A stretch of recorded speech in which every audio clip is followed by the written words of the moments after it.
Hello friends, আজকে আবার নিয়ে চলে এলাম একটা নতুন ভিলেজের ব্লগে। তো আজকের ব্লগে আমি নারকোল ছাড়াবো।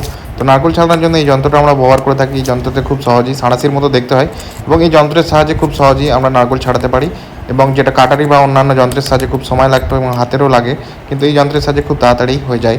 এবং এটি সাউথের দিকে বেশি ব্যবহার করা হয় এই যন্ত্র, এবং এটি খুবই সুন্দর এবং খুবই হেল্পফুল। এই দেখো, খুব সহজেই আমরা নারকেলটা এভাবে ছাড়িয়ে ফেলতে পারি।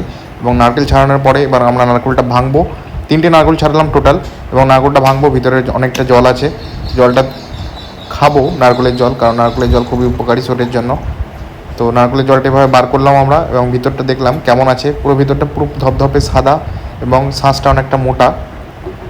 তো নারকেলের জলটা খেয়ে দেখবো কেমন টেস্ট আছে। প্রথমে আগে ছেঁকে নিলাম, কারণ ওর খোসা ফোসাগুলো পড়ে যায় এর ওপর। তারপর ছেঁকে নিলাম, ছেঁকে নেওয়ার পরে টেস্ট করে দেখবো কেমন লাগে।